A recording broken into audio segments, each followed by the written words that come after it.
Are you stuck in the comparison trap? Would you know it if you are? How do comparisons contribute to or take away from a good life? Take a minute and listen to this person describe her life, and then answer this question. Is she satisfied with her life? Yes or no? I'm not the highest performer on my team, and other people are moving up the ladder faster, but I'm doing okay for myself. My kids aren't the greatest athletes or the smartest students, but they're good kids. My husband is a really good man, even if he's not the friendliest in the neighborhood.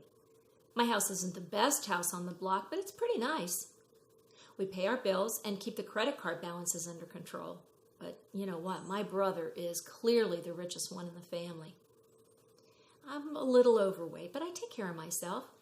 I'll never look like Lori, but she's the youngest and prettiest in the group. I read the Bible and I pray, but there's definitely people who are holier than I am. So what do you think?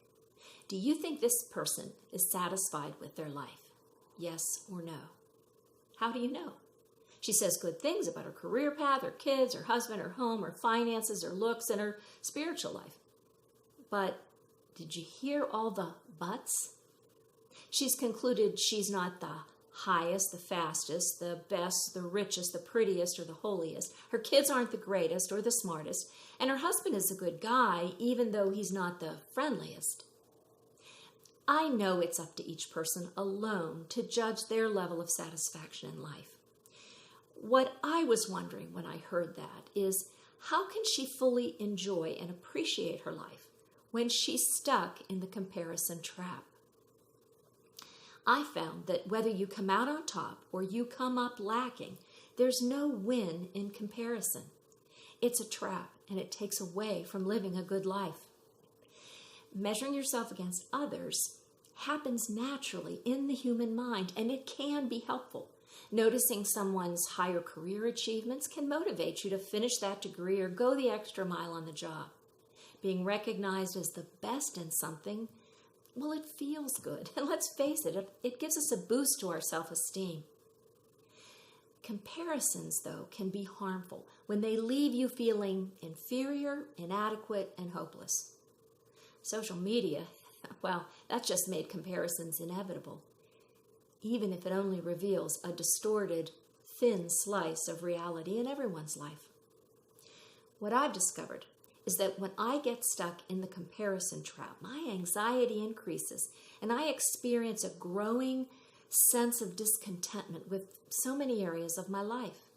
It seems there's nothing I can do in the moment to relieve that anxiety. So the frustration builds, and that's when I'm most likely to jump online and spend money shopping or run into the fridge and do some binge eating. I've been working on developing a new habit to help me when I notice I'm starting to feel inadequate, envious, or dissatisfied, especially when I compare myself to other people. I want to walk you through it so you can try it the next time you find yourself slipping into the comparison trap. First of all, identify the area where you think someone is the or the est. For example, your friend who has the greatest financial means, a coworker who has the easiest job, a neighbor who has the nicer husband. See what I mean? Now, once you've identified that area, ask yourself these questions. What's the evidence this is true, that they are the or the est in something? Is it really a fact, or your opinion or judgment that someone is an or an est? If you think your friend has a nicer husband, how did you test this before coming to a conclusion? If you believe someone is a better mother, wife, or daughter, what criteria did you use and who voted? If you're convinced your assessment is accurate, the next step is to ask yourself this question. What's wrong with my not being the est or the Are you going to allow the difference between you and someone else control you, take away your happiness or your life satisfaction? It's your choice, you know.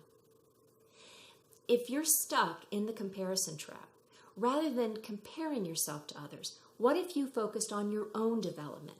How your or est compared to who you were last month or last year? When I think about my YouTube channel, I'm faster, I'm quicker, I'm more confident than I was even 6 months ago. If you decide to switch up certain aspects of your life, do it, but not as a reaction to how you think other people are or what you think they have. If you want a higher paying job because you want to fund your kids' college, go for it. But don't pressure yourself to succeed, have the best house and the smartest kids because you want to come out on top. That's not a good life. If you're not sure if you're stuck in the comparison trap, take some time to audit what you're watching, listening to, reading, and who you're surrounding yourself with. Are these impacts contributing to a good life or making you feel insecure, inferior, discontented? Ultimately, the greatest protection against falling into the comparison trap and the best way to pull yourself out of it is to remember that God tells us we have value, not that we're perfect. I'm your mentor, Jane, and I'm on your journey to a good life with Jesus at the center. So to learn more about the mindset, skills, and habits that lead to a good life, check out these videos, and thank you for watching.